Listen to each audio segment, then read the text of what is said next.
I am the author who wrote The Pinnacle. Or at least, I thought I was. Have you read it? I'm sure you've at least heard of it. It was a national bestseller after all. A few days ago, during an interview, I was asked about the inspiration for the novel. That was a question I was unprepared to answer. But after a few days of mentally preparing myself, I think I can talk about it now. I had been drinking heavily that night, trying to drown out the pain of receiving yet another rejection letter. I was beginning to think I would never get published. I stumbled home and passed out in my lumpy bed in my crappy apartment, the sound of static from the TV lulling me to sleep. That night, though, I had a dream. I was walking through a dirt path in a forest. The forest was beautiful, and I felt completely at peace. Butterflies flew from flower to flower. The light of the sun glistened through the trees, and every once in a while, I could see a deerling darting happily off into the distance. The path led out of the woods and into an even more beautiful meadow, complete with wildflowers and a small stream that made the most relaxing sounds. I noticed some things blowing in the wind. They were sheets of paper. I quickly gathered them before they could blow away. The pages had text on them, and somehow, without me even having to organize them, they were already in order. The pages formed a typewritten manuscript for a novel titled The Pinnacle. The story was amazing, far better than anything I had ever written or anything I had ever read.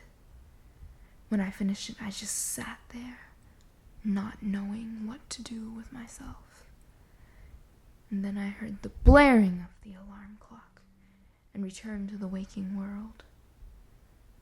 As soon as I got up, I powered through my intense hangover to get to my computer, and I started typing up the story I had just read. I sent it out to a publisher, and it was accepted. That would be the end of the story. Except for what happened later.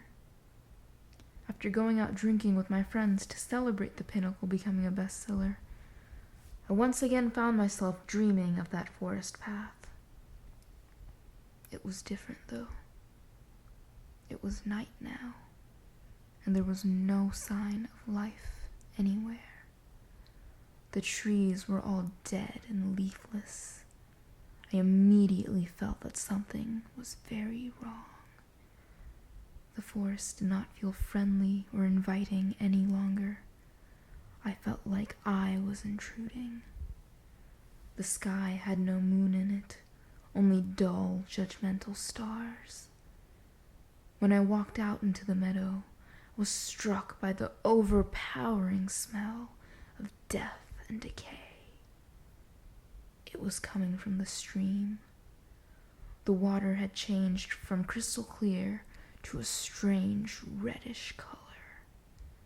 The flowers that once adorned the meadow were gone, and what little grass remained was dead.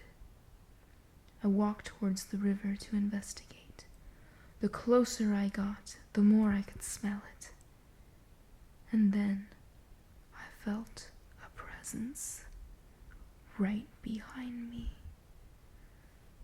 There was a figure standing there, a dark silhouette that looked like a shadow come to life.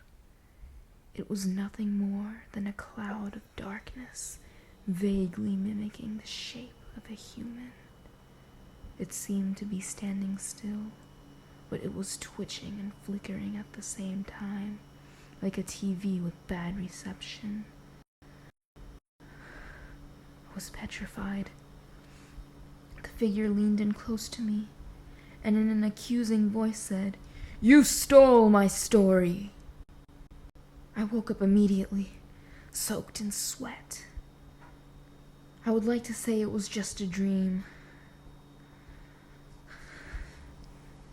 But I still can't get the smell of that river out of the clothes I wore to bed that night.